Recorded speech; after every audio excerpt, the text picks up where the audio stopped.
नमस्कार, आप देख रहे हैं की मीडिया। फिल्म मेरा नाम जोकर में खेत में कपड़े बदलने वाली वो बोल्ड और ग्लैमरस टीचर मिस मैरी तो आपको याद ही होंगी।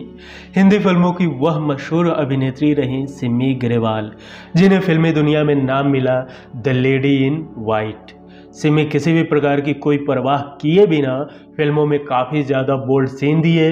जब बॉलीवुड में किसिंग सीन भी फूल के पीछे हुआ करते थे, उस समय इन्होंने ऑन स्क्रीन न्यूड सीन देकर हाहाकार मचा दी थी। यह जितनी ही ज़्यादा सुंदर दिखती थी, उससे भी ज़्यादा टैलेंटेड अदाकारा थी। इनकी निजी ज़िंदगी भी खूब चर्चा का विषय रही। राज कपूर, मनमोहन देसाई और सुभाष घई से लेकर कई लोगों से अफेयर की अफवाह भी उड़ी। एक दो नहीं बल्कि 5-5 सीरियस अफेयर और एक शादी जो तलाक में बदलते देर न लगी। सभी थे नामी हस्ती, एक पाकिस्तान से भी। रतन टाटा का भी बनी सच्चा प्यार। अपनी बहुत ही कम उम्र में इन्होंने कई देशों की यात्रा की और उनको चाहने वाले देश विदेश में काफ़ी लोग थे। एक तरह से सिमी ग्रेवाल जहाँ भी जाती थी, अपने हुस्न से लोगों को दीवाना बना लिया करती थी। जितना इन्हें सफ़ेद रंग से प्यार है, उतनी ही रंगीन थी इनकी ज़िंदगी। लेकिन इतनी खूबसूरती और इतने सारे अफेयर होने के बाद भी क्यों इन्हें सारी ज़िंदगी अकेले ही बिताना पड़ा। तो चलिए शुरू करते हैं 75 की उम्र में भी 26 की लड़कियों को मात देने वाली bold and beautiful actress Simi Grewal के अनसुने किस्सों का सफ़र। लेकिन उससे पहले अगर अभी तक आपने इस चैनल को सब्सक्राइब नहीं किया है तो प्लीज़ सब्सक्राइब कर लें। किस्सा नंबर 1। सिमी ग्रेवाल का जन्म 17 अक्टूबर 1947 को पंजाब के लुधियाना में एक सिख जाट परिवार में हुआ था। कहीं कहीं इनका जन्म स्थान दिल्ली भी बताया जाता है। इनका परिवार काफ़ी संपन्न था। जन्म से कुछ समय बाद ही सिमी का परिवार इंग्लैंड जाकर बस गया। सिमी के दादाजी कैप्टन कहर सिंह ग्रेवाल एक बहुत बड़े योद्धा थे। ब्रिटिश महारानी क्वीन विक्टोरिया ने खुद सिमी के दादा को तलवार भेंट की थी। सिमी ग्रेवाल के पिता जेएस ग्रेवाल इंडियन आर्मी में ब्रिगेडियर थे। इनके पिता के रिश्ते जवाहरलाल नेहरू से काफ़ी अच्छे थे। उनकी पढ़ाई लिखाई न्यूलैंड हाई स्कूल से हुई। इंग्लैंड में रहने के कारण वह एजुकेटेड होने के साथ साथ बेहद स्टाइलिश और ग्रेसफुल भी थी। सिमी का झुकाव शुरुआत से ही ग्लैमर की दुनिया की तरफ था। कहते हैं कि 5 साल की उम्र में ही उन्होंने राज कपूर की फिल्म आवारा देखी थी। तभी से उनके अंदर एक्टिंग का कीड़ा जाग उठा था। फिल्मों में काम पाने की तलाश में वह अक्सर इंग्लैंड के ट्विकेंथम स्टूडियो में चक्कर लगाया करती थी। सिमी ने जल्द ही यह महसूस कर लिया कि ब्रिटिश फिल्म इंडस्ट्री में काम मिलना आसान नहीं है। इसलिए उन्होंने फिर बॉलीवुड में अपनी किस्मत आजमाने के लिए मुंबई आने का फैसला किया। जब इन्होंने फिल्मों में आने की इच्छा अपने पिता से प्रकट की तो उनके पिता ने सिमी ग्रेवाल को साफ इनकार कर दिया। उन्हें बिल्कुल पसंद नहीं था कि उनकी बेटी फिल्मी दुनिया में कदम रखे। लेकिन जिद्दी सिमी भी कहाँ मानने वालों में से थी। उन्होंने भूख हड़ताल कर दी और आखिर में उनके पिता को उनकी बात माननी ही पड़ी। लेकिन पिता ने शर्त रखी कि अगर 1 साल के अंदर कुछ नहीं हुआ तो तुम वापस आ जाओगी। बस फिर क्या था, अपने शौक को पूरा करने के लिए सिमी महज 15 साल की उम्र में ही बहन और माँ के साथ मुंबई आ गई। किस्सा नंबर 2। जल्द ही सिमी ने महसूस किया कि बॉलीवुड में किसी भी अवसर को पाने के लिए पूरी तरह से बदलना होगा। बॉलीवुड में उनकी राह आसान नहीं थी। वेस्टर्न कल्चर और उच्चारण के कारण बॉलीवुड में काम पाने में बहुत मुश्किलों का सामना करना पड़ा। सिमी ने फिल्मालय स्टूडियो से एक्टिंग सीखना शुरू कर दी और साथ ही हिंदी भी, क्योंकि इंग्लैंड में रहने के कारण उनकी एक्सेंट अलग थी और बॉलीवुड में काम करने के लिए हिंदी पर पकड़ जरूरी था। इसी समय साल 1962 में मुंबई में ही एक इंग्लिश एडवेंचर फिल्म बन रही थी, टार्जन गोज टू इंडिया, जिसमें एक ऐसी इंडियन लड़की की तलाश थी जिसकी अंग्रेजी में अच्छी पकड़ हो। इस कारण उन्हें यह फिल्म करने का मौका मिला। इस फिल्म में वह फिरोज खान के अपोजिट नजर आई। इस वक्त उनकी उम्र महज 15 साल थी। इसी दौरान फिल्मालय स्टूडियो में सिमी की मुलाकात महबूब खान से हुई। इस समय महबूब खान मदर इंडिया का sequel film Son of India बना रहे थे, जिसके लिए उन्हें नए चेहरे की तलाश थी। जब महबूब खान सिमी से मिले तो उन्होंने सिमी को सन ऑफ इंडिया में बतौर लीड एक्ट्रेस साइन कर लिया। हालांकि यह फिल्म फ्लॉप रही, लेकिन इंडस्ट्री में सिमी की चर्चा होने लगी। चर्चा ये थी कि एक नई लड़की आई है जो हिंदी को भी इंग्लिश की तरह बोलती है। उसका एक्सेंट अलग है, उसका अंदाज अलग है, लेकिन एक्टर जबरदस्त है। किस्सा नंबर 3। मात्र 17 साल की उम्र में सिमी को प्यार हुआ अपने पड़ोसी से, जो एक महाराजा थे। वो जामनगर के महाराजा के साथ डेटिंग पर जाने लगी, जिसके बारे में बात करते हुए एक बार सिमी ने फिल्म फेयर मैगजीन को दिए इंटरव्यू में कहा था कि हम 3 साल तक एक दूसरे के साथ प्रेम संबंध में थे। उसने मुझे जिंदगी का एक दूसरा पहलू दिखाया और अपना दीवाना बना दिया।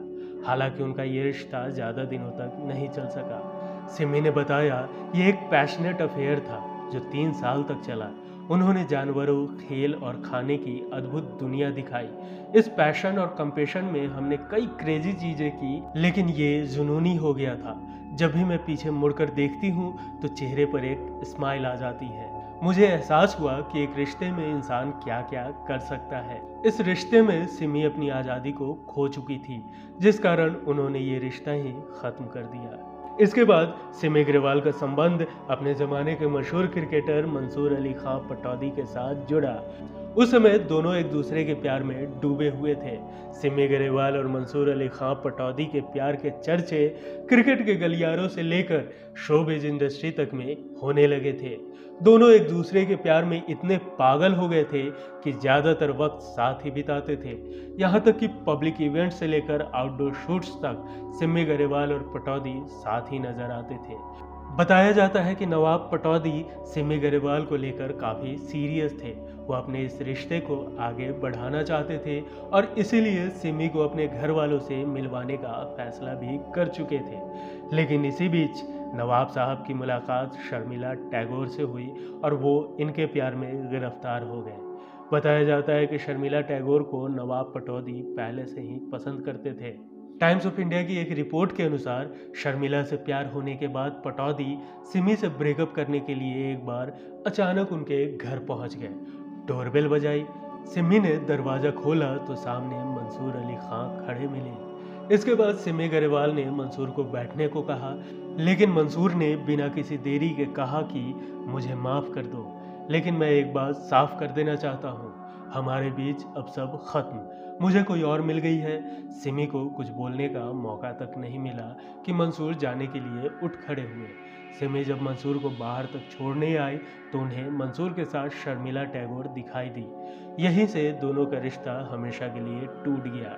हालांकि शर्मिला से शादी के बाद भी मंसूर पटौदी और सिमी के बीच कोई कड़वाहट नहीं दिखी। शादी के कुछ साल बाद शर्मिला और मंसूर पटौदी सिमी ग्रेवाल के चैट शो में भी आए और तब तीनों में से किसी ने भी अपने बीते समय को लेकर कोई जिक्र नहीं किया था। किस्सा नंबर 4। सिमी के करियर में साल 1970 काफी महत्वपूर्ण रहा।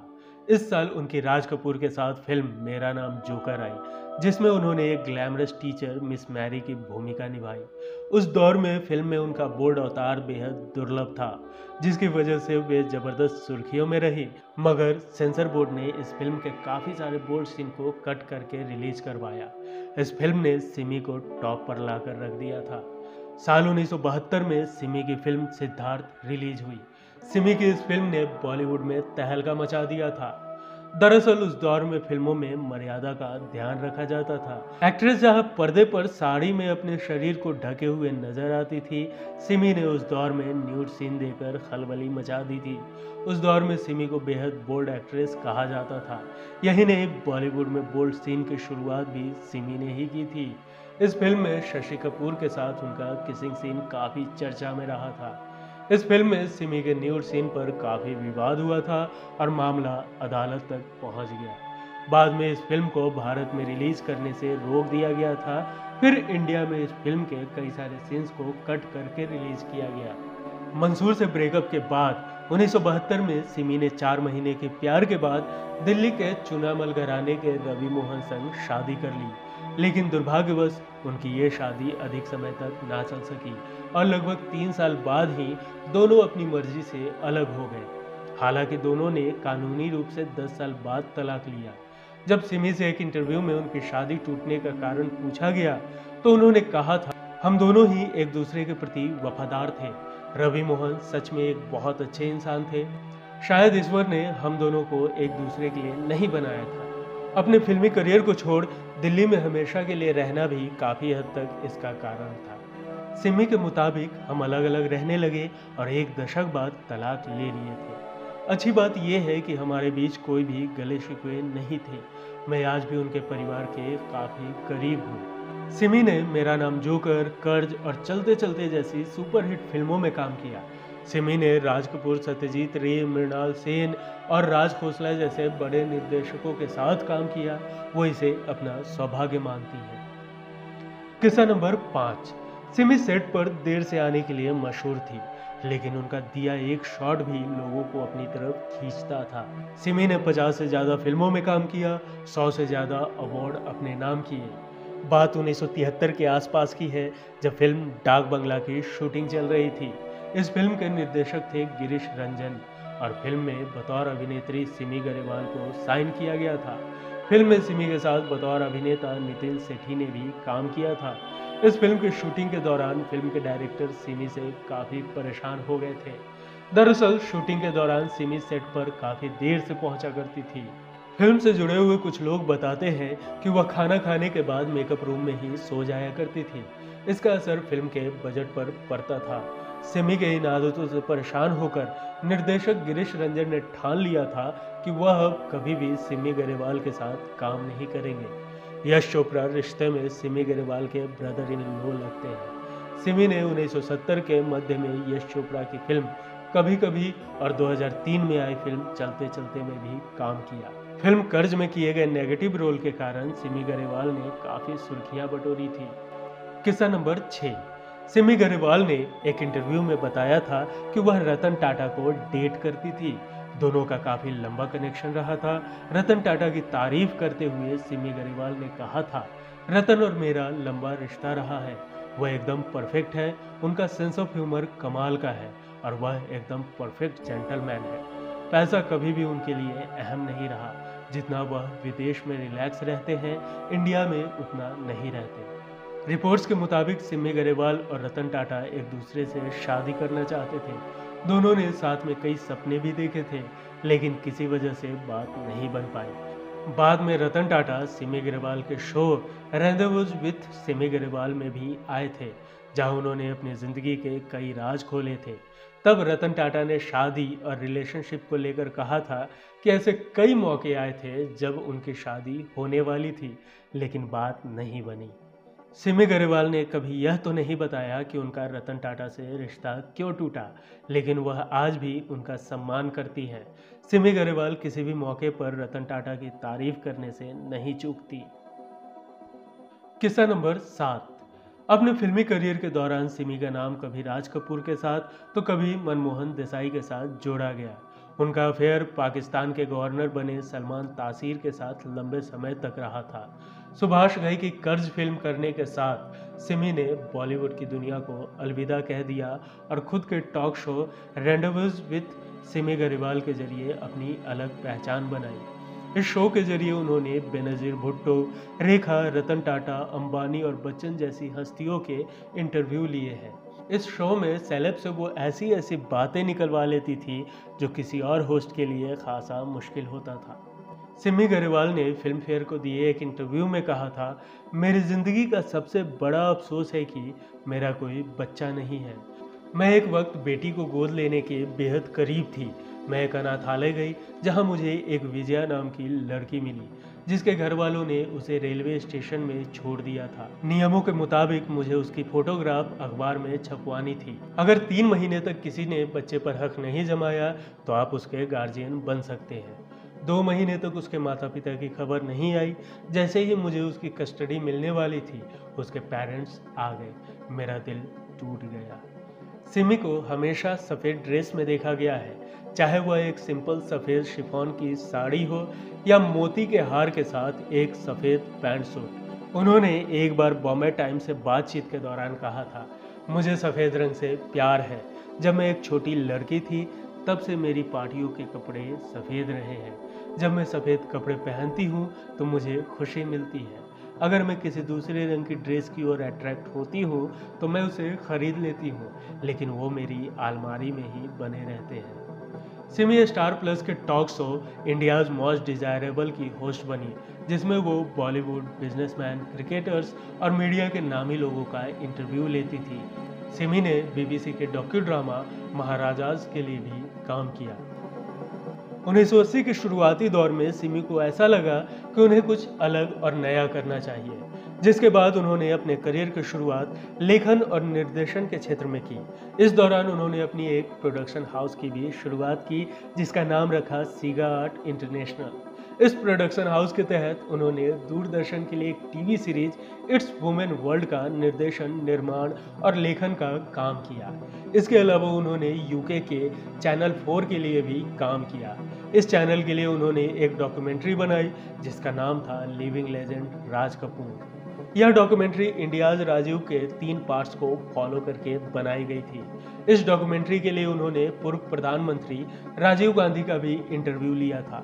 इसके अलावा सिमी ग्रेवाल ने एक हिंदी फीचर फिल्म रुखसत का लेखन और निर्देशन भी किया।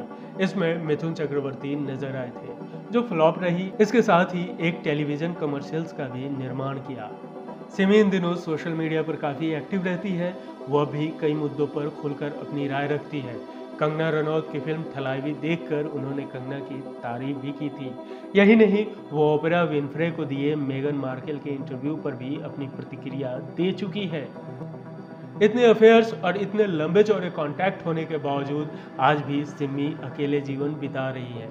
वैसे तो सिमी ग्रेवाल के और भी कई सारे किस्से हैं, लेकिन इस उम्र में भी किसी को भी दीवाना बना देने वाली सिमी ग्रेवाल के किस्सों के सफ़र में आज बस इतना ही। वीडियो का कौन सा किस्सा आपको ज़्यादा पसंद आया, हमें कमेंट कर ज़रूर बताएं। वीडियो पसंद आई हो तो एक लाइक ज़रूर करें।